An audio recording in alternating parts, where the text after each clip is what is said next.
dan utusan dari tiap lembaga.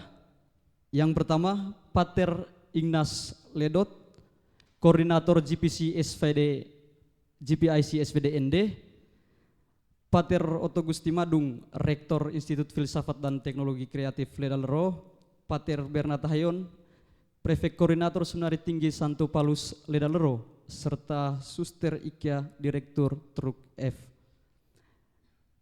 Karena itu saya mengundang para narasumber untuk mengambil tempat yang telah disediakan.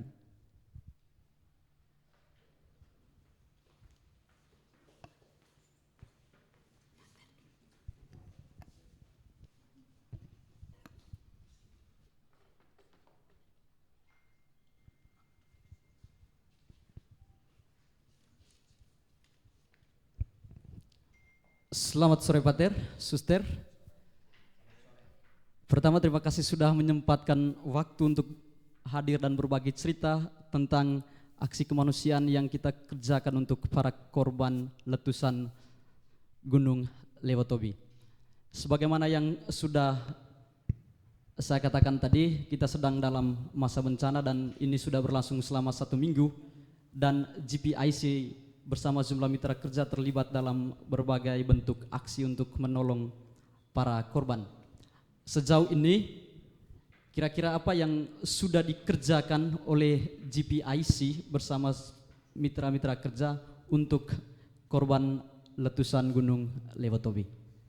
Pater Ignas, silakan. Terima kasih Smith. Selamat sore untuk teman-teman pemirsa di mana saja berada.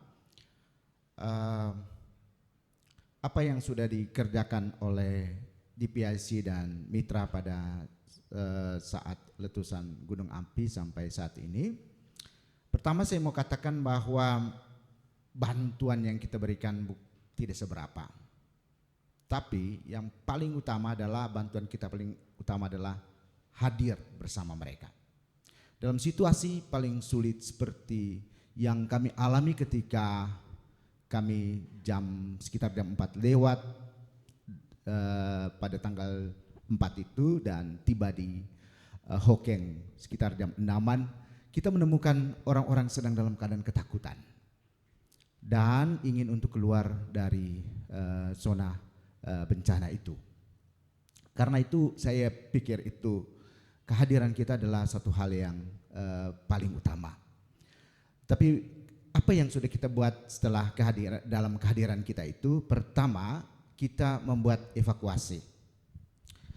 Evakuasi kita buat pada waktu itu pada tanggal 4 dengan melibatkan 2 truk dari sini, truk IFTK dan truk Ledalero, dipimpin oleh Pater Vande Raring untuk mengevakuasi warga dari Hokeng dan sekitarnya ke Lewolaga. Lalu yang kedua dan sampai saat ini yang sudah dibuat adalah membawa bingkisan ya berupa sembako dan perlengkapan lainnya menjangkau saudara-saudara kita, saudari kita dari rumah ke rumah. Itu kurang lebih itu yang kita buat pada saat ini. Jadi 2 hal yang dikerjakan sejauh ini. Yang pertama evakuasi para korban dan yang kedua pembagian bantuan untuk para korban letusan Gunung Lewotobi. Mungkin bisa diberikan sedikit gambaran tentang situasi waktu evakuasi, Pater. Seperti apa? Apa ada kesulitan selama proses itu? Terima kasih. GPIC hadir pada waktu itu, saya ceritakan saja. Saya, Pater Hubert Thomas, Suster Ika dan Pater Karis berangkat dari Ledalero sekitar jam 4 lewat dan tiba di sana sekitar jam 6-an. Itu situasi di sana itu porak-poranda di jalan mulai dari wilayah perbatasan sampai ke Hokeng itu kayu dan bambu menghalangi perjalanan dan abu di mana-mana, situasi porak-poranda. Kita temukan sejumlah orang di jalan, mereka meminta bantuan, Pater tolong kami. Tapi kita terus jalan sampai ke susteran untuk memastikan, kan kita dengar bahwa suster Nicolin sampai saat itu belum ditemukan. Nah, sampai pada saat itu memang situasi sangat mencekam, dan karena itu saya dengar suster SSPS itu sudah lebih dulu dari kami, dan mereka mengevakuasi warganya ke Maumere, sementara kami masih mengunjungi pastoran dan mau berkoordinasi dengan pastor paroki untuk urusan bantuan darurat. Dan pastor paroki waktu itu mereka juga lari ke Boganatar, dan kami langsung ke susteran, dan di sana kami temukan bahwa situasi di sana sudah tidak ada orang lagi. Suster-suster sudah berangkat dan hanya tinggal kamarnya suster Nicolin yang sedang terbakar, dan juga sejumlah wilayah lain yang sedang terbakar. Itu situasi awal yang kami temukan, dan waktu itu kita langsung koordinasi ke sini untuk membuat bantuan awal itu evakuasi. Dan kita telepon, dan 2 kendaraan itu, kendaraan IFTK saya sangka pertama, lalu kemudian disusul dengan kendaraan dari Lendaro, itu membuat evakuasi 3 kali. Ya, mereka hantar, Pater Vande hantar dengan tim itu, hantar warga yang dijumpai di jalan-jalan di tempat-tempat di sekitar itu, dan evakuasi mereka ke Lewolaga. Itu sampai malam mereka tiba kembali di Maumere. Kami juga sore kami tiba di sini setelah evakuasi mayat suster Nicolin. Kami langsung ke wilayah Lewolaga, bertemu dengan pengungsi di sana, dan juga menjemput salah seorang konfrater tua di sana, lalu kami kembali. Itu gambaran tentang situasi awal yang mencekam. Baik, terima kasih sudah memberikan gambaran tentang situasi waktu evakuasi para korban, Pater. Dan setelah proses evakuasi, para korban tersebar di berbagai tempat, titik pengungsian. Ada yang terpusat di posko-posko pengungsian, ada juga pengungsi mandiri yang tinggal atau mengungsi di rumah-rumah warga di tempat lain atau di rumah-rumah keluarga yang jauh dari atau berada di luar daerah terdampak. Dan 2 kategori pengungsi ini, pengungsi yang terpusat di posko dengan pengungsi-pengungsi mandiri, ya, penanganan yang dibuat oleh GPIC bersama mitra kerja itu seperti apa? Kita sejak dari awal memutuskan agar kita membantu saudara-saudari kita yang ada di rumah-rumah. Mereka mengungsi mandiri ke rumah-rumah. Posko kita yakin bahwa pemerintah sudah ambil alih di posko-posko yang disiapkan. Karena itu kita memutuskan untuk mengunjungi saudara-saudari kita yang ada di rumah-rumah. Baik, seperti yang Pater sampaikan, ya, tim turun sampai ke rumah-rumah untuk memberikan bantuan atau donasi, ya. Dan 4 orang yang hadir di sini, Pater Ignas, Pater Nar, Suster Ika, juga Pater Otto, pernah turun ke lapangan dan terlibat membagikan bantuan untuk para korban. Mungkin keempat narasumber bisa berbagi cerita tentang seperti apa situasi waktu Pater dan Suster turun ke lapangan untuk membagi bantuan. Tempatnya di mana, yang terlibat siapa saja, dan situasi di lapangan seperti apa, atau respon para korban saat menerima bantuan itu seperti apa. Kita bisa mulai dari Pater Otto. Atau saya salah sebentar. Apakah bisa saya sharekan data-data sedikit dulu sebelum setelah itu baru kita ke data-data, Pater, ya.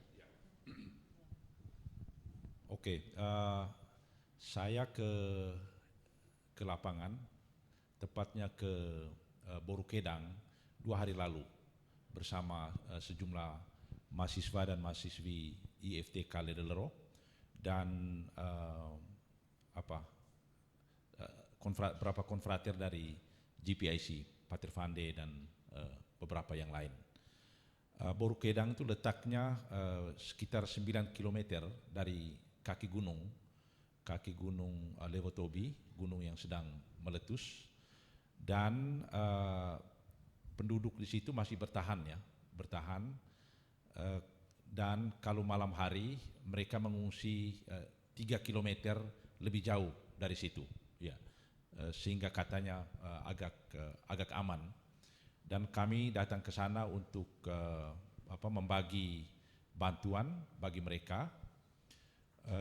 Waktu itu saya ya tentu terharu melihat kehidupan mereka meninggalkan rumah, dan kita menyaksikan bagaimana rumah-rumah rusak ya, Hokeng seluruhnya hancur. Lalu waktu membagi bantuan, saya mengatakan kepada mereka bahwa bantuan ini berasal dari para donatur yang kita tidak kenal. Kami juga tidak mengenal para donatur tersebut, juga mereka tidak mengenal Bapak Ibu saudara-saudari sekalian, ya. Tapi mereka mengenal bahwa Bapak Ibu ya, atau para korban itu sedang menderita.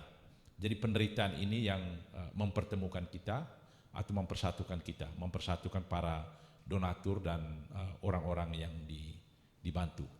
Ya. Tapi pengalaman saya pribadi, saya merasa terharu, ya, tersentuh, dan perasaan terharu dan tersentuh itu tidak saya dapat ya, ketika saya menonton atau membaca ulasan tentang letusan gunung api di dalam Menara Gading kampus IFTK Ledellero. Saya kira kita hanya tersentuh kalau kita keluar dari Menara Gading dan datang berjumpa dengan para korban. Baik, terima kasih Pater. Berikut Suster Ika. Baik, kalau saya memang ketika mendengar berita pada minggu malam sekitar jam 12 lewat bahwa Lewotobi meletus, saya yang pertama menelpon suster pemimpin kami, kemudian menelpon pater mereka untuk bagaimana, apa yang kita harus buat untuk merespon bencana letusan Gunung Lewotobi.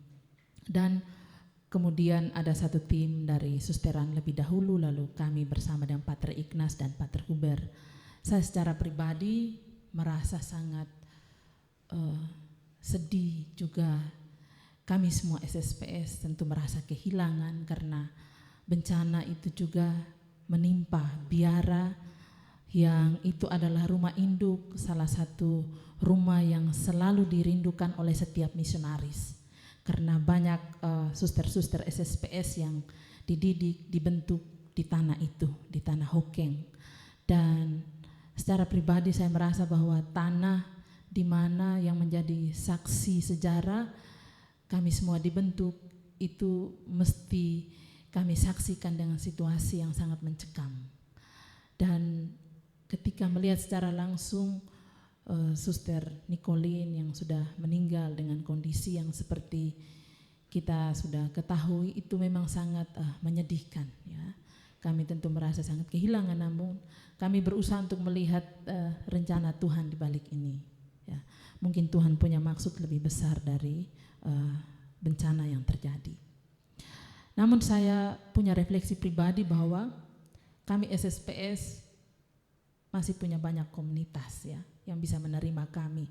Tapi ketika turun menjumpai masyarakat yang ada di desa, misalnya desa Pululera, di sekitar Kelatan Lo, Hokeng, lalu sampai di Borukedang, sampai di Pruda, di Berang, saya melihat bahwa mereka itu tidak punya harapan yang pasti. Banyak di antara mereka yang kehilangan rumah, kehilangan hasil dari kebun, tidak bisa punya penghasilan yang tetap, dan mereka juga tidak punya kepastian untuk bagaimana mereka mau bertahan ke depan. Banyak juga yang anak-anak sekolahnya mereka bingung, mereka harus membiayai dengan cara seperti apa. Dan juga khusus dengan perempuan dan anak itu juga untuk saya secara pribadi sangat menantang, juga mengetuk hati saya untuk bagaimana kita sebagai satu jaringan mitra kerja untuk melihat kebutuhan-kebutuhan khusus apa yang sangat diperlukan oleh perempuan dalam situasi darurat bencana ini. Dan pengalaman-pengalaman itu yang membuat saya tidak tinggal dalam kesedihan karena salah satu suster kami meninggal, rumah kami besar harus mungkin kami akan tinggalkan, tapi saya melihat bahwa ada banyak orang lain yang masih lebih menderita, dan itulah yang membuat kami SSPS bersama dengan saudara-saudara kami SPD masih tetap berdiri, masih bisa mempunyai hati untuk rela berbagi dengan sesama, masih bisa berjuang untuk membantu sesama kami. Saya kira itu saja dari saya. Terima kasih. Baik, terima kasih Suster. Berikut Pak Ternar. Oke, baik, terima kasih untuk kesempatan yang diberikan. Sejak meletusnya Gunung Lewotobi tanggal 3 ya, kami dari rumah formasi dan rumah misi SWD Seminari Tinggi Santo Paulus Ledellero itu sudah dilibatkan secara langsung, dan sejak tanggal 3 sampai dengan ya kemarin itu banyak sekali para frater yang begitu antusias ya terlibat dalam kegiatan ini. Mereka begitu ya bergembira terlibat, dan saya punya pengalaman, saya ke lapangan itu tanggal 8 November bersama 15 frater, dan kami menyisir di 6 desa. Di desa Watotika Ile atau Wolokom, desa Lamika, desa Lewo Ingu di Putobi, kemudian Lera Boleng, lalu Rianduli dan Tuakepa. Yang menarik untuk saya itu adalah saya melihat keterlibatan 15 frater SWD bersama saya, kami dengan 2 truk, 1 truk untuk memuat bahan material sumbangan dan kemudian 1 untuk para frater. Bagaimana keluar dari Maumere, meskipun waktu itu kami agak terlambat dan diterpa hujan sejak dari Nebe ya, karena kami mengikuti Pantura, itu mulai dari Nebe sampai dengan di Pagong itu basah kuyup ya karena hujan lebat, dan dalam situasi seperti itu ya semangat frater itu tidak menyurut ya, tidak menyulut. Tapi bagaimana mereka tetap antusias sampai dengan tibanya di lokasi sore hari. Dan yang menarik adalah ketika kami tiba, ketika mulai dibagi dalam 2 kelompok, satu wilayah barat, satu wilayah timur di Kecamatan Titehena, di desa Wolo misalnya, begitu spontan para frater itu ya tanpa kita komando, tapi langsung ada yang kemudian membagikan sumbangan, tapi ada beberapa yang langsung mengambil bagian, itu duduk dengan para pengungsi, dengar mereka bercakap-cakap selama proses itu. Itu untuk saya itu satu pemandangan yang menarik ya, sehingga dengan demikian waktu itu mereka, ada beberapa warga pengungsi katakan, frater kami bersyukur karena sejak tanggal 3 November sampai dengan kami turun ke lapangan tanggal 8 ya, mereka bilang ini untuk pertama kalinya kami mendapat bantuan. Dan begitu juga kesaksian beberapa pengungsi di desa Lera Boleng atau Leorok. Jadi sejak mereka di tempat pengungsian yang mandiri itu untuk pertama kalinya mereka mendapat bantuan dari GPIC. Jadi waktu itu kami jelaskan, memperkenalkan bahwa kami ini tim GPIC SWDND, SSPS, Truk F, Seminari Tinggi Ledellero, dan kemudian IFTK Ledellero. Dan disitulah kemudian saya melihat bahwa ya, dan saya sangat yakin dan percaya bahwa para frater Seminari Tinggi Santo Paulus Ledellero yang terlibat dalam seluruh kegiatan ini memiliki pengalaman yang luar biasa, karena mereka belajar banyak hal sebagai seorang formandi dalam rumah misi dan rumah formasi SWD Ledellero. Untuk sementara itu yang mungkin saya bisa bagikan. Baik, terima kasih Pater dan Suster sudah berbagi cerita tentang situasi di lapangan waktu mendistribusikan bantuan. Sama ke Pater Ignas, tadi sebagaimana yang disampaikan oleh Pater Otto, donasi-donasi itu datang dari berbagai pihak, bahkan dari orang yang tidak kita kenal. Dan kita bersyukur bahwa banyak pihak yang mempercayai kita dan melalui kita menyalurkan bantuannya untuk para korban. Kira-kira sejauh ini Pater, donasi yang terkumpul selama ini berapa dan pengelolaannya seperti apa? Barang-barang apa yang dibagikan untuk para pengungsi, Dan bagaimana menjamin transparansi dan akuntabilitas pengelolaan donasi yang datang dari berbagai pihak? Mungkin bisa dijelaskan. Baik, terima kasih. Bantuan itu pertama itu tenaga. Jadi kalau kita mau bilang tenaga itu volunteer, itu datang dari Seminari Tinggi Santo Paulus Ledero, IFTK, sejumlah relawan dari Maumere, ibu-ibu dan juga orang-orang muda, dan juga mereka yang dari paroki di Onokore mengirim 12 anak muda yang hemat saya sangat energik datang membantu kita. Itu bantuan pertama. Bantuan kedua tentu dari donatur. Donatur itu dalam bentuk uang itu ada 801 juta lebih, itu 81. Dan menarik bahwa yang kami cek rekening itu orang memberi itu dari kekurangan. Jadi ada yang transfer 15.000. Itu untuk saya orang beri seperti dari janda miskin, dan itu dari kecil atau sampai 50 berapa itu dan terkumpul sampai angka ini. Itu yang menarik untuk saya. Lalu yang kedua, bantuan-bantuan itu bagaimana juga yang bantuan lain dalam bentuk materi. Material itu macam-macam, ada pakaian, ada mie, ada macam-macam itu langsung dihantar ke posko. Ada yang sedang ini berkontak dengan kami dari Jogja, beberapa kelompok mereka mau kirim sumbangan itu dalam bentuk materi, dan tapi masih kendala dengan pesawat, mereka pasti dengan kapal. Jadi itu sumbangan-sumbangan yang masuk, energi untuk menyumbang tinggi sekali. Dan sebaran sumbangan itu tidak hanya dari Indonesia, dari konfrater misionaris menghubungi orang-orang mulai dari di Hong Kong sampai di pokoknya di luar negeri. Jadi sumbangan itu dari berbagai pihak di seluruh dunia. Lalu juga anak-anak sekolah, anak-anak frater, SD, SMP juga menyumbang. Itu menarik soal tentang sumbangan-sumbangan itu. Bagaimana sumbangan-sumbangan itu kelola ya? Kami belanjakan itu paling banyak itu beras. Beras itu sampai saat terakhir ini ada 17 ton disebarkan. Selain hal-hal lain dan juga bingkisan-bingkisan lain, makan minum dan macam-macam itu ada dalam catatan dan dalam laporan surat sudah kami keluarkan. Ucapan terima kasih kepada para donatur itu bisa baca di situ. Sumbangan-sumbangan itu kita berikan ke keluarga-keluarga dengan satu tim yang cukup solid dipimpin oleh Pater Vande. Jadi sumbangan-sumbangan itu.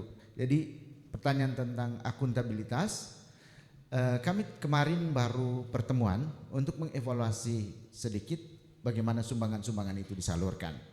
Pertama sedikit sharing bahwa waktu pertama kita ini kerja dengan spontan. Kita berangkat itu dengan satu hari itu pernah dengan 4 tim.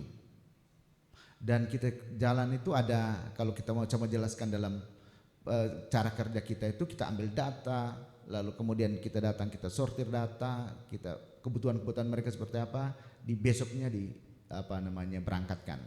Tapi kemudian karena emergensi ini kami juga langsung bawa dengan formulir data kami, formulir kosong, dan kami berjumpa dengan para korban itu, mendata mereka lalu membagi langsung dengan mereka. Jadi 2 pendekatan itu kami buat selama ini, dan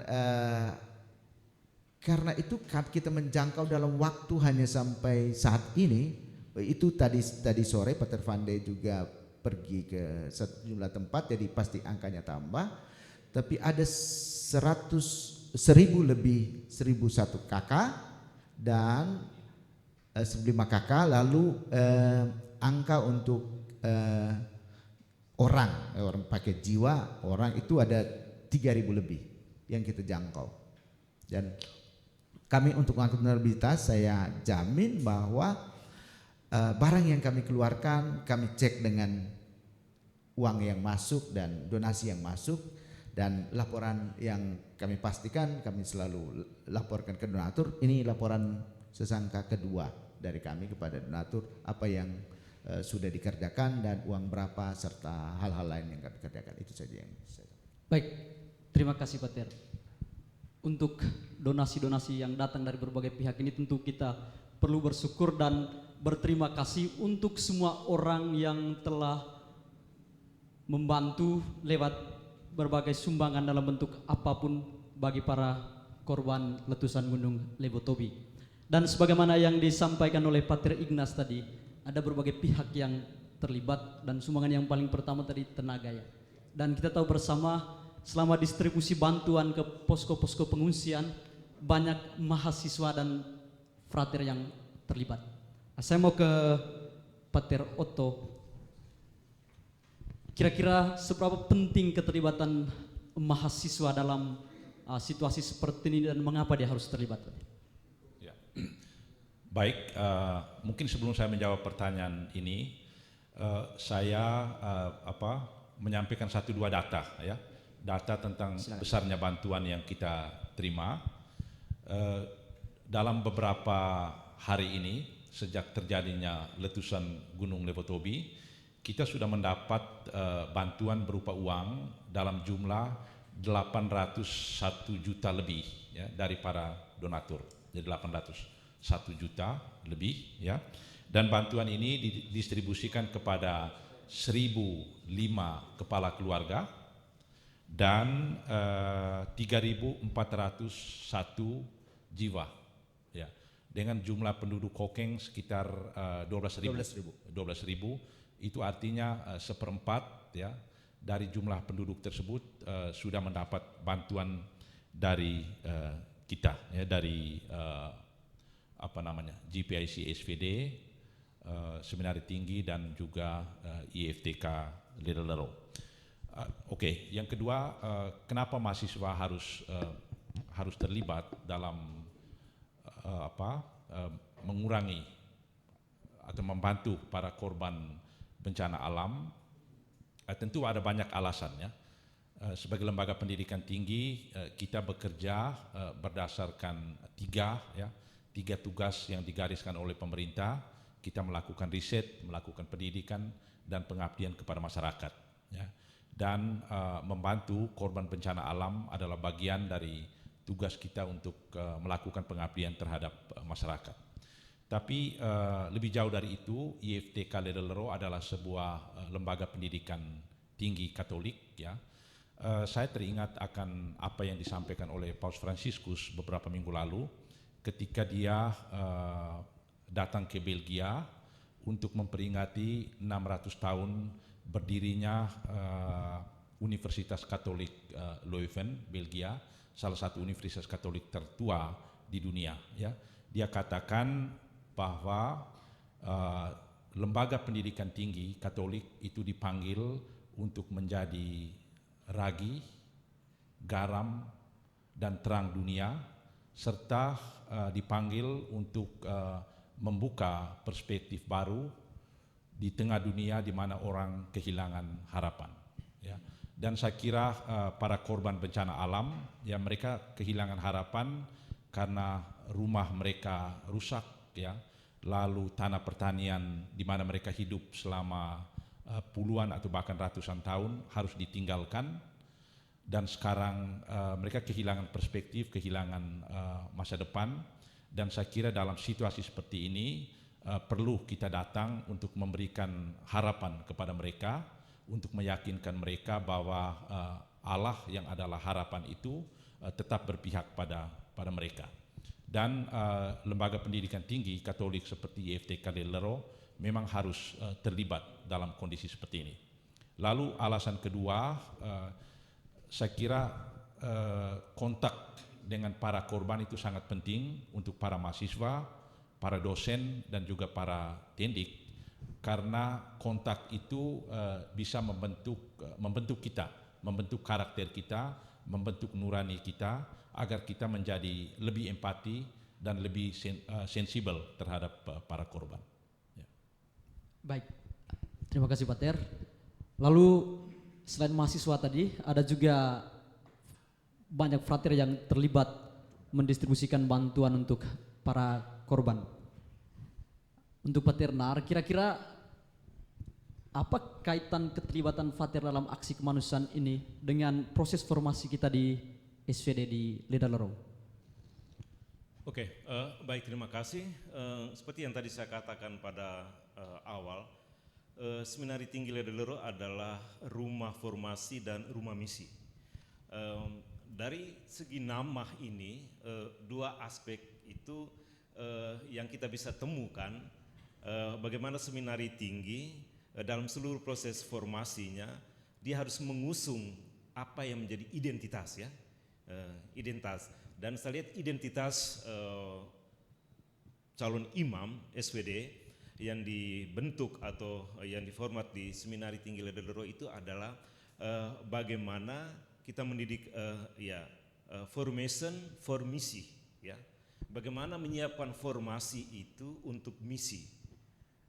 Sehingga ya dari sini saya kira aspek formation for misi itu kemudian nampak atau terungkap juga dalam seluruh kegiatan yang dibuat, termasuk tanggap darurat.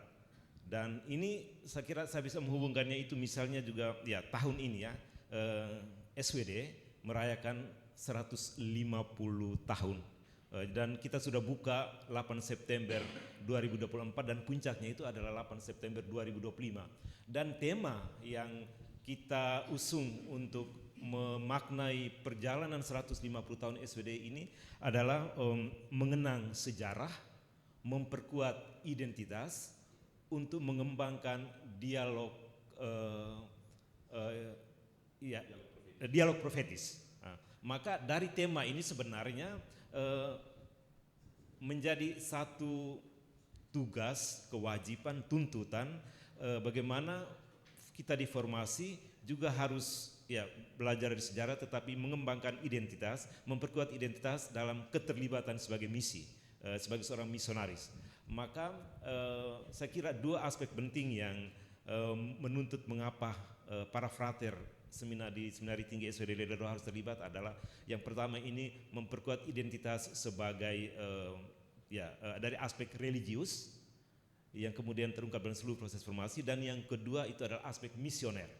Jadi bagaimana seluruh proses formasi kita membantu kita untuk terlibat dalam misi. Dan situasi letusan Gunung Geleutobi ini adalah ya salah satu kesempatan di mana para frater ya belajar untuk memperkuat identitas sebagai calon imam, biarawan dan misionaris SWD. Dan disinilah mereka mendapat kesempatan untuk bertemu langsung dengan para korban sebagai bagian dari keterlukaan dunia saat ini ya, yang paling konkret. Dan disitulah salah satu cara bagaimana para frater terlibat untuk belajar banyak hal, tetapi juga memperkuat identitas dengan berada di tengah dunia yang terluka. Mungkin ini alasan yang menurut saya memperlihatkan mengapa kami mesti terlibat dan para frater mesti terlibat. Ya, baik Pater. Jadi sekurang-kurangnya ada dua alasan kenapa para frater harus terlibat. Yang pertama itu memperkuat identitas sebagai seorang SVD ya, dan yang kedua tadi bagaimana mempersiapkan formasi untuk misi.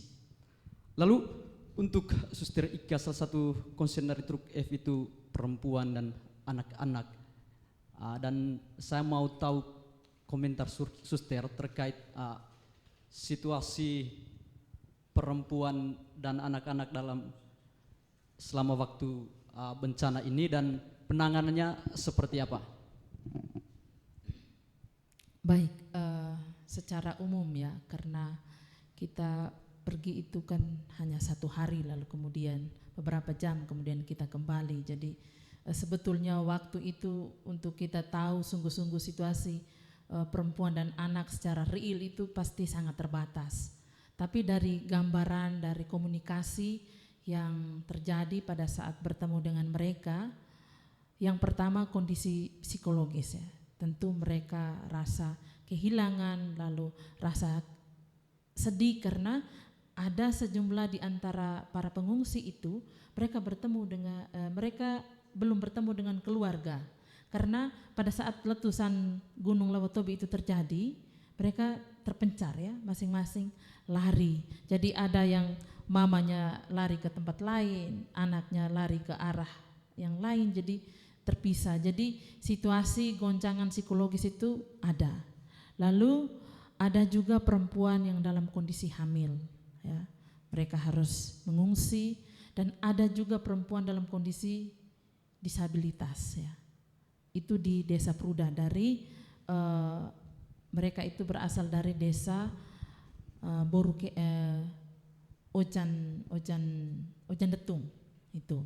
Lalu kemudian di Desa Pululera itu paling banyak anak-anak yang kami temui, dan itu mereka mengungsi di camp di tengah-tengah hutan, dan itu sangat menyedihkan karena ketika kami tiba memberikan bantuan berupa spon dan beberapa kebutuhan anak-anak seperti susu dan pampers dan lain-lain, itu mereka, kelihatan mereka ketika kita datang mereka sangat gembira, tapi sebetulnya di balik kegembiraan itu mereka punya harapan tentang masa depan, tentang sekolah. Itu sangat kita bisa bayangkan ya. Mereka tidak punya harapan yang pasti bagaimana mereka harus sekolah, melanjutkan sekolah, karena situasi ini semua lembaga-lembaga pendidikan di sekitar lokasi bencana itu ditutup. Termasuk juga saat ini sudah ada keputusan di Kabupaten Sika ini, itu juga sudah ditutup.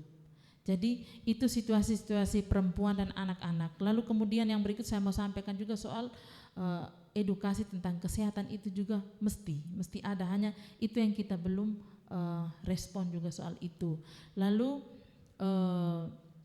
berkaitan dengan kemarin kami juga sudah bertemu dengan PJ Bupati, satu hal yang perlu kita pikirkan ke depan itu adalah kita, karena kami Truk F dan para pater mereka juga sering terlibat dengan pekerjaan-pekerjaan di Truk F, hal yang paling penting adalah bagaimana memberikan edukasi bagi perempuan dan anak ketika mengungsi secara bersama dengan yang lainnya, karena dalam situasi di tenda-tenda seperti itu kelompok-kelompok rentan ini juga sering menjadi korban dari kekerasan seksual, pelecehan itu bisa saja terjadi.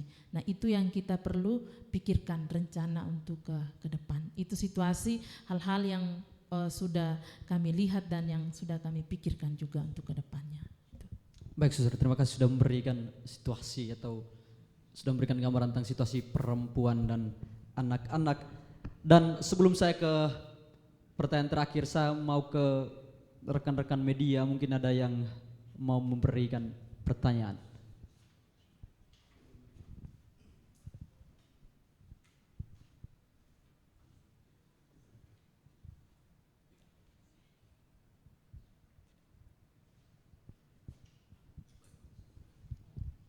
Silakan. Terima kasih. Selamat malam untuk kita semua. Saya Yufan Fernandes dari media online KPK Sigap Sika. Kita tahu bersama bahwa Bihara di Hokeng dan SMP Santissima dan beberapa bihara itu rata tanah. Kira-kira saya bertanya kepada suster, saya dapat informasi bahwa pimpinan biara dari Roma, ya, suster SPS datang dan menyampaikan bahwa SMP akan dipindahkan ke Kewa Pante, kemudian biara dipindahkan ke Lela, kemudian ada seminari akan dipindahkan ke Pertapan Lama Nabi. Ya, apakah ini informasi betul dari Langkas? Terima kasih.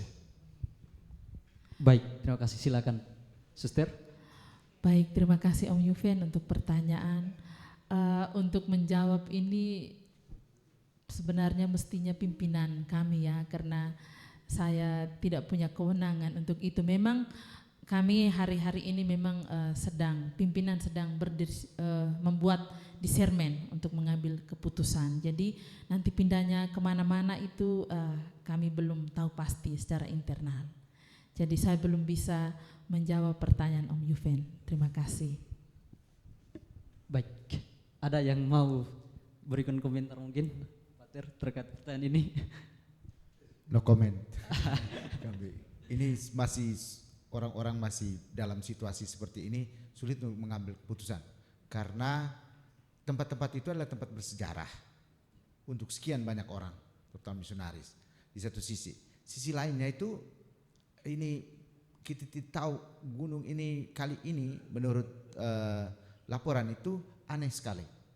Dia meletus, orang bilang kalau sudah besar dia berhenti. Tapi ini dia meletus dan makin besar, jadi agak aneh itu. Jadi kondisi-kondisi ini pasti sedang dipikirkan oleh para pimpinan. Baik, terima kasih Bapak Yuven untuk pertanyaannya. Ada lagi? Saya mau tambah tadi tentang respon terhadap perempuan dan anak. Iya, silakan. Iya, memang dalam bantuan-bantuan kita itu segmen perhatian terhadap perempuan dan anak itu sering dilupakan. Dan kita bersyukur kali ini kita punya sejumlah relawan perempuan. Itu ada Ibu Hermina di situ, ada Mbak Kanis, dan sejumlah mahasiswa awam juga dari ND itu kita beri peran untuk mengambil segmen ini, membantu perempuan dan anak. Karena kalau kita tanya kepada orang kamu butuhkan apa, kalau kita laki-laki perempuan mereka hanya senyum-senyum saja. Tapi kalau perempuan sendiri yang bertanya, mereka akan omong. Maka ada Feni misalnya, kalau ada nomor kontak, dia langsung telepon, saya beri nomor kepada dia, kau telepon kebutuhan, dan mereka mulai omong semua hal. Dan teman-teman yang itu bekerja untuk segmen ini, saya berterima kasih karena mereka kerja luar biasa, mereka itu tahu merespon itu, hanya memang jangkauan kita masih sangat terbatas. Itu harus jujur kita katakan. Banyak saya kira yang di posko-posko itu yang mungkin banyak yang itu. Kita ini jangkau dari rumah ke rumah, itu segmen itu saya kira untuk ke depan kita perhatikan, terutama di posko-posko itu. Ini rumah banyak orang dan perempuan anak sedikit orang, tidak banyak orang perhatikan segmen ini. Dan saya kira ke depan kami akan lihat hal itu sebagai satu hal prioritas yang harus dikerjakan. Itu saja. Baik, terima kasih Pater Ignas untuk tambahannya, dan Pater Ignas sudah singgung soal rencana ke depan terkait perhatian terhadap perempuan. Ada pertanyaan lagi Bapak yang terakhir? Yang di belakang. Silakan. Baik, selamat malam semua. Saya Arnold Welin dari Lentera Media, Radio Suara Sika, juga Wahana News. Pater, bantuan itu penyalurannya kapan? Dan di mana-mana, posko mana-mana, di Larantuka, di Hokeng atau di perbatasan sini? Karena saya buat dari sana, dari WGT, pengungsi yang ada di 5 desa di sana, semua sudah diungsikan semua ke sini, ke WGT, di Airport situ. Dari data tadi sudah ada sekitar 800 lebih pengungsi jiwa. Jadi semua itu nginap di tenda-tenda yang dibangun dari Kementerian Sosial. Nah, jadi di sana juga banyak anak-anak juga di sana yang masih kekurangan makanan, seperti susu, kemudian snack-snack itu untuk anak-anak, dan juga butuh hiburan juga untuk anak-anak di situ. Ada arena bermain, itu juga harus ada edukasi anak-anak untuk itu, sehingga walaupun tidak sekolah atau libur, tetapi mereka tetap ada masukan pendidikannya, tambahan SDM-nya itu. Nah, ini mungkin peran dari guru-guru penggerak, sekarang banyak relawan-relawan yang untuk mendidik itu. Baik, terima kasih, Pater. Baik, terima kasih. Saya berikan kesempatan pertama kepada Pater Ignas, nanti bergilir sampai dengan Pater Otto. Silakan. Baik, bantuan kita itu menjangkau 33 desa ya, 30 desa. Ada 8 desa di wilayah Flores Timur, di Kecamatan Demon Pagong dan Titihena. Itu 8 kecamatan itu. Kita juga biasanya ambil data dan kita share dengan jaringan seperti suster-suster SSPS, itu dari Ruteng dan dari S9 Flores Timur. Itu hari kemarin mereka dengan pimpinan mereka kunjungi 8 desa di sana. Data-data kami siapkan untuk mereka. Lalu itu yang kita kunjung dari. Jadi kami ini konsentrasi pada pengungsi mandiri. Itu hal pertama. Lalu hal kedua, yang di bagian Sika itu kita kebanyakan membantu mereka di wilayah perbatasan itu. Jadi ada sekian banyak desa, kurang dari 20-an desa itu dari wilayah sebarannya itu dari wilayah perbatasan sampai juga Lekebai. Di Lekebai itu tadi kemarin kita dapatkan data dan tadi pagi Pater Fande respon 2 kali ke Lekebai. Ternyata banyak di situ. Dan juga Pater Karis Kenita itu temukan mereka, ya kita jujur saja bahwa mereka dari sana masuk di rumah-rumah yang kadang-kadang juga miskin sekali. Dan itu keadaan yang mesti di-sharingkan, bahwa kita membantu mereka yang mengungsi, tapi rumah itu sendiri sebetulnya tidak bisa membantu mereka yang ada. Jadi itu kita berjanji dari data-data kita harapkan kita perhatikan mereka-mereka ini yang dari situ. Jadi sebaran data seperti itu. Yang terakhir saya sharingkan, kemarin kami pertemuan, lalu kami ambil langkah untuk bertemu PJ Bupati di sini dan juga di Larantuka sebetulnya. Kami tadi kontak di Larantuka, mereka masih mau akan terima wakil presiden. Jadi mereka belum punya waktu, tapi kemarin saya berterima kasih kepada PJ Bupati. Kemarin mereka pertemuan langsung memberikan waktu untuk kami berjumpa. Karena kami pikir begini, kita harus bekerja sama dalam urusan ini. Kita masyarakat sipil tuh ambil bagian di bagian mana. Kita berprinsip negara itu punya resource lebih daripada kita. Kita ini yang melihat beberapa hal kecil. Dan dari sharing dengan PJ Bupati kemarin, pertama mereka akan merelokasi sekitar 4 desa di perbatasan ke wilayah Waigete. Akan dikerjakan dalam beberapa waktu ini. Itu yang pertama. Lalu yang kedua, mereka kami tanya tentang bagaimana pengungsi-pengungsi kalau di rumah, kalau dalam negosiasi mereka tidak mau. Mereka bilang, oke, kita akan berusaha sedau dapat mereka bisa mengungsi karena ke situ, dan di tempat itu mereka tidak ke rumah-rumah karena berpikir tentang rumah-rumah juga diganggu. Artinya kalau mereka dalam situasi sulit itu datang tinggal di rumah, mereka tidak pergi kerja. Rumah-rumah ini keluarga-keluarga ini pasti akan dapat kesulitan ke depan juga. Jadi situasi itu dipikirkan, maka posko, tapi kita pasti untuk berjanji untuk perhatikan juga mereka di posko-posko itu. Tapi pemerintah juga kita dorong supaya mereka mengambil bagian juga dalam pengungsi-pengungsi mandiri ini, dan PJ Bupati bilang mereka juga siap dan bekerja sama dengan kita supaya kita perhatikan segmen itu. Itu yang kemarin kita bicarakan. Dan yang informasi terakhir itu transport dari sini ke Larantuka misalnya itu akan ditutup setelah wilayah utara itu dibereskan. Jadi akan ditutup karena dalam informasi terakhir letusan ini belum sampai kapan kita tidak tahu, dan mereka akan tutup seperti itu. Jadi ini sejumlah informasi yang saya pikir saya sharingkan. Mungkin ada tambah. Ya. Ya, berikut Otto. Baik, seandainya tidak terjadi korupsi di Indonesia, saya kira masalah bencana ini bisa ditangani secara sangat gampang, ya. Tapi karena kita tahu korupsi adalah persoalan yang sangat akut di negara kita, maka bencana yang sebenarnya hanya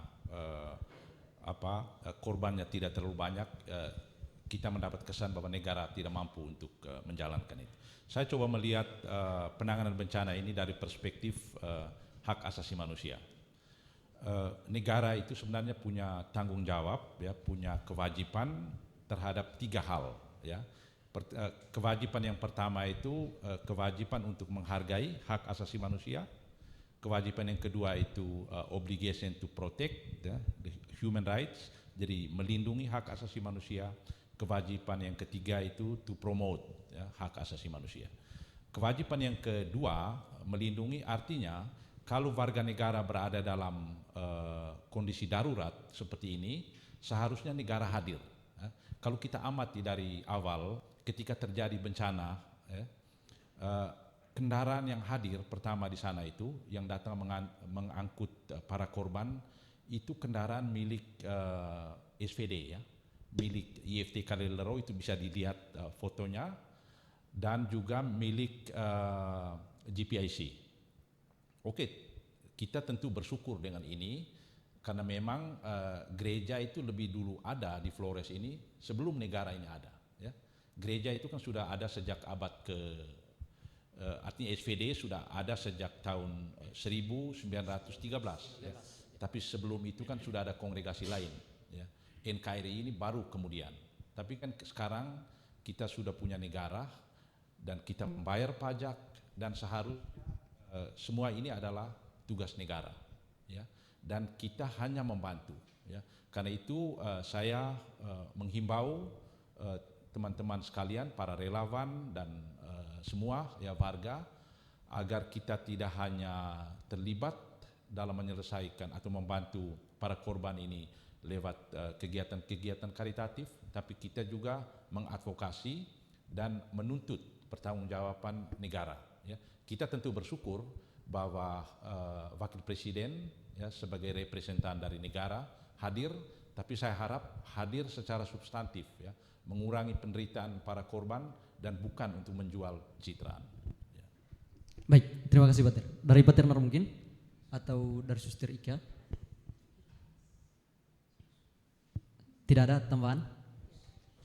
Pas? Ya, karena kemarin kami sudah bertemu dengan Bapak PC, itu saya kira hal yang sudah disampaikan oleh Pater tadi, tapi untuk saya itu dengan belajar dari pengalaman kita sering advokasi dengan masalah-masalah besar di Sika, berkaitan juga dengan, saya masih ingat kasus BTT, itu juga ada kaitan erat dengan situasi darurat bencana ini.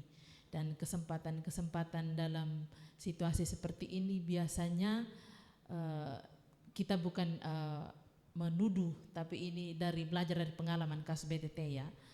Itu juga yang harus selalu kita sebagai masyarakat sipil, kami tentunya akan terus mengkawal juga, karena kemarin kita sudah dengar dari PJ bahwa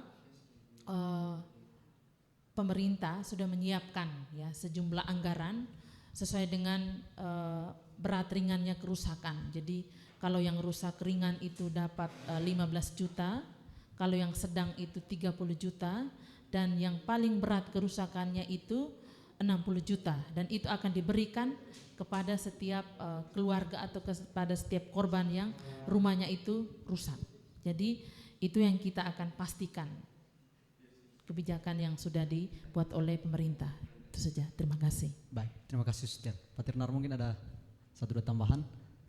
Ya, saya kira mungkin yang paling penting yang untuk kita pikirkan sekarang ini adalah misalnya dari pihak penanganan di bawah GPIC itu kan darurat 3-4 hari ya setelah kejadian. Yang sedang kita pikirkan itu adalah penanganan selanjutnya ya. Bagaimana untuk memikirkan persoalan-persoalan di lapangan yang dihadapi, kelanjutan bantuan di tengah situasi seperti ini, di mana misalnya kami mengalami bahwa sumbangan tahap pertama yang tadi 800 juta itu kan sudah terpakai. Sementara kebutuhan dan situasi konkret di lapangan itu masih sangat banyak ditemukan tingkat kesulitan. Sekarang kita memikirkan bagaimana kelanjutan, maka ya ada peluang juga misalnya kita kerjasama dengan Pemda, dengan pemerintah, baik di Sika maupun di Flores Timur, bersama-sama bergandengan tangan untuk memikirkan kelanjutannya. Mungkin itu saja yang mau saya sampaikan. Baik Pater A, itu sebenarnya pertanyaan terakhir tadi ya, bagaimana rencana kita ke depan, karena kita tahu masa sulit ini masih akan sangat panjang. Sampai hari ini masih terjadi letusan susulan dan ada berbagai perubahan di lapangan. Kita tahu bersama bahwa daerah terdampak bukan hanya kampung-kampung yang ada di sekitar Gunung Lewotobi, tapi juga sejumlah desa di Sika juga sudah terdampak, bahkan sudah diungsikan ke WGT. Ada desa Hikong, Boganatar, Kringa, Tibu Utama dengan Ojang kalau saya tidak salah. Itu 5 desa yang warganya juga terdampak letusan Gunung Lewotobi, dan mereka juga sudah diungsikan ke WGT. Dan Pater tadi, Suster juga sudah sempat sampaikan rencana kita ke depan seperti apa berkaitan dengan situasi sulit yang masih akan panjang ke depan dengan sejumlah perubahan yang ada di lapangan. Dan mudah-mudahan rencana kita ke depan bisa berjalan dengan baik dan komunikasi dengan Pemda juga yang memang punya tanggung jawab untuk memperhatikan korban ini bisa berjalan dengan lancar ya. Seperti yang disampaikan Pater Otto, itu kehadiran negara bukan hanya untuk menebarkan sensasi, tapi mesti membawa arti yang substantif ya, yakni mengurangi penderitaan. Tidak terasa 1 jam kita telah berbincang tentang situasi dan keterlibatan GPIC, IFTK Lelero, Seminari Tinggi Santo Paulus Lelero dan Truk F dalam aksi kemanusiaan menolong para korban. Ya, terima kasih GPIC, Seminari Tinggi Santo Paulus Lelero, IFTK Lelero dan Truk F sudah peduli dan hadir secara langsung buat para korban. Dan terima kasih juga untuk semua donatur yang menyalurkan bantuannya melalui GPIC dan mitra kerjanya. Kita berharap semoga musibah ini segera berlalu dan kepedulian terhadap para korban akan terus bernafas panjang ya, karena kesulitan ini masih lama ke depan. Dan saya pikir sesi perbincangan kita sampai di sini, kita tutup dengan closing statement dari setiap narasumber. Baik, terima kasih. Dan untuk closing statement ini saya bicara 2 hal. Hal pertama itu saya menghimbau teman-teman, kami dapat kesan dari lapangan, itu teman-teman yang dari luar yang bawa bantuan material dan macam-macam itu, mereka tahu di lapangan itu seperti apa. Mereka bawa barang dengan gelondongan, datang dan taruh saja di situ. Kita mau bantuan-bantuan kita itu terkoordinir baik dan berkeadilan. Maka himbauan saya untuk teman-teman yang dari luar, kami buat sejumlah tempat itu buat posko dengan perhitungan untuk melayani secara berkeadilan ini. Kami GPIC, SPD, ND dan jaringan, kami buat posko di Chandra Aditya. Itu satu gedung di belakang IFTK Ledelero. Itu supaya kalau ada saluran materi dan macam-macam, kalau kalian butuhkan untuk foto dan macam-macam, datanglah. Kita akan atur dengan bantuan yang ada. Bantuan kan dari donor kan sama saja. Kalau kalian mau pertanggungjawabkan itu untuk donor dan macam-macam, kita atur, bisa arahkan kamu kemana. Karena dalam sumbangan-sumbangan itu kita bukan mencari sensasi, tapi kita yang di lapangan itu sangat melihat bahwa orang menangis di tempat-tempat tertentu, itu yang tidak terjangkau, dan di tempat lain mereka berkelimpahan, dan untuk barang-barang yang tidak dibutuhkan juga. Jadi itu hanya himbauan pertama. Lalu yang kedua, kita berterima kasih kepada para donor. Saudara-saudara sekalian, bantuanmu sangat sedikit, ada yang sangat sedikit dan ada yang sangat banyak. Untuk hal itu kami sangat berterima kasih atas nama para pengungsi. Kami berterima kasih sekali untuk hal itu. Kita akan memikirkan, ini tanggap darurat, banyak relawan dan orang-orang lain bisa sudah mengambil untuk membantu mereka dalam keadaan darurat ini. Kita akan pikirkan ke depan untuk segmen bantuan lain, seperti pertama terutama pendidikan. Saya dapat share WA dari konverter saya yang kontak dengan korban dan mengatakan, Pater, itu anak kami di Jawa telepon minta uang untuk saat ini. Saya bilang kami di pengungsi tidak ada uang. Anak menangis bahwa masa depan saya seperti apa. Lalu kami menangis sama-sama. Itu di dalam WA. Ini jeritan satu orang, tapi pasti banyak orang yang di situ. Jadi kita akan pikirkan segmen pendidikan ini dan juga respon tentang kebutuhan perempuan dan anak yang dalam data-data kita belum banyak kita jangkau. Jadi oke, napas panjang, terima kasih untuk bantuan yang ada. Kami minta juga kerelaan untuk terus itu bersemangat membantu para korban. Itu saja, terima kasih. Baik, untuk para donatur yang sudah dengan hati memberikan perhatian terhadap para sama saudara kita yang sekarang ada di tempat-tempat pengungsian, itu terima kasih banyak, karena dengan cara seperti ini kita sama-sama mengindahkan ya seruan Paus Fransiskus. Saya ingat hendaknya gereja dan komunitas-komunitas itu menjadi ya rumah penyembuhan, semacam rumah sakit atau rumah yang nyaman bagi sekian masyarakat kita, terlebih mereka yang sedang berada dalam situasi terluka, dan inilah saatnya kita menjadikan komunitas kita, rumah kita, tempat-tempat di mana kita berkarya sebagai bagian dari rumah penyembuhan yang memberikan rasa nyaman. Terima kasih untuk semua atensi. Baik, terima kasih. Suster, silakan. Baik, dari saya ingin menyampaikan secara khusus tentang perempuan dan anak. Saya meminta kepada lembaga donor atau lembaga gereja atau pihak mana saja, pemerintah juga yang secara langsung terlibat dalam memberikan bantuan perlindungan. Kita semua tahu bahwa dalam penanganan kelompok-kelompok ini sering dilupakan.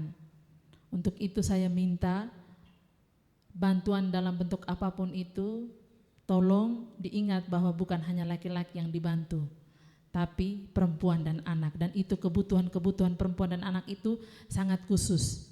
Dan untuk kema-kema yang dibuat oleh pemerintah, saya meminta untuk hak-hak dasar dari perempuan dan anak, penanganan secara khusus bagi perempuan dan anak, entah itu dalam kondisi hamil maupun anak yang masih di bawah 18 tahun, anak-anak remaja beranjak dewasa, itu saya minta untuk dilindungi, diberi perhatian secara khusus. Kamar mandi, WC, kamar tidur, tempat untuk mereka tidur mestinya layak, karena saya tidak ingin bahwa di tempat itu mereka akan menjadi korban dengan masalah yang baru. Itu saja, terima kasih. Ya, pada tempat pertama saya mau mengucapkan terima kasih banyak untuk para donatur yang telah memberi sumbangan guna mengurangi penderitaan para korban. Ya, saya berharap bahwa sumbangan tetap datang untuk kepentingan rehabilitasi jangka panjang. Ya. Lalu yang kedua, saya juga meminta kepada negara untuk hadir dalam memenuhi hak-hak para korban. Ya. Saya kira bencana ini mengajarkan kepada kita bahwa solidaritas itu datang dari mana-mana, ya, dari pelbagai latar belakang dan juga dari orang-orang yang tidak kita kenal. Ya. Dan musibah ini atau penderitaan yang disebabkan oleh musibah ini telah mempertemukan kita dan mempersatukan kita. Dan refleksi yang saya bisa buat ialah bahwa penderitaan itu bisa mempertemukan kita, menjadi basis etis dalam membangun kehidupan bersama, tapi juga menjadi titik pijak dalam menggugat setiap institusi yang kita bangun. Sebuah institusi menurut saya, entah itu institusi agama, institusi negara, dia hanya legitim berada kalau dia tidak membenarkan penderitaan, tapi ikut berjuang untuk mengakhiri penderitaan. Terima kasih. Baik, terima kasih Pater dan Suster yang sudah memberikan closing statement. Dengan demikian berakhir sudah sesi perbincangan kita sore hari ini. Sekali lagi saya ucapkan terima kasih kepada Pater Ignas, Koordinator GPIC SVD-ND, Pater Bernard Tahayon, Prefek Koordinator Seminari Tinggi Santo Paulus Ledelero, Suster Ika, Direktur Tenaga Relawan untuk Kemanusiaan Flores atau Truk F, dan Pater Otto Gusti, Rektor Institut Filsafat dan Teknologi Kreatif Ledelero. Terima kasih sudah berbagi cerita tentang aksi kemanusiaan untuk para korban letusan Gunung Lewotobi. Terima kasih juga untuk kita semua yang hadir menyaksikan perbincangan ini, baik yang hadir secara offline maupun online.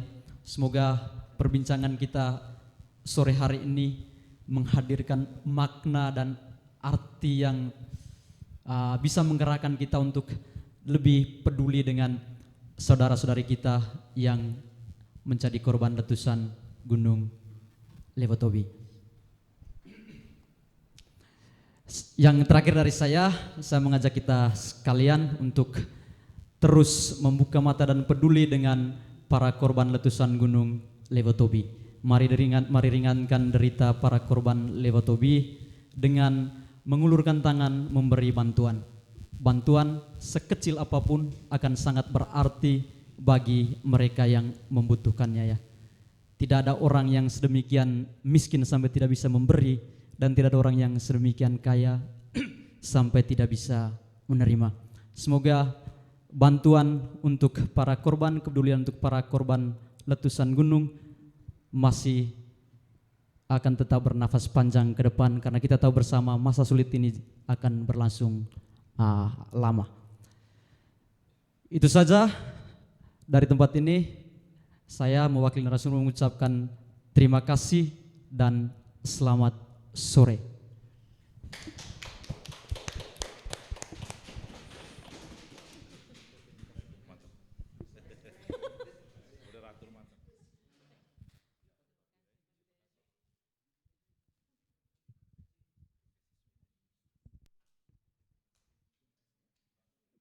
Baik,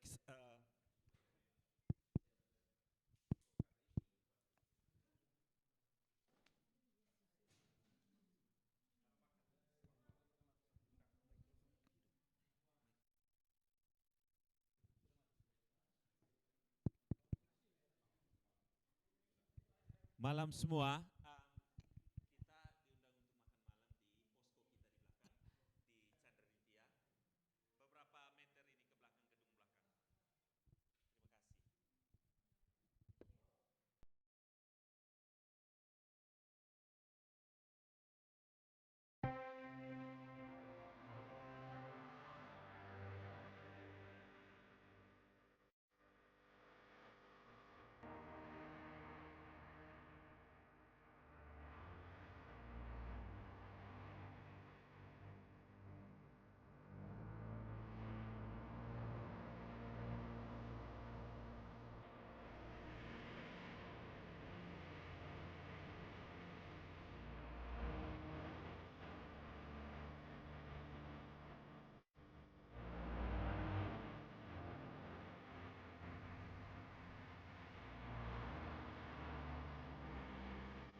Emang benar Rexona ninggalin noda di baju? Itu mitos. Noda di baju disebabkan oleh deo yang nggak ada formula anti nodanya. Rexona punya formula anti noda yang aman di baju. Jangan ragu lagi, upgrade ke Rexona.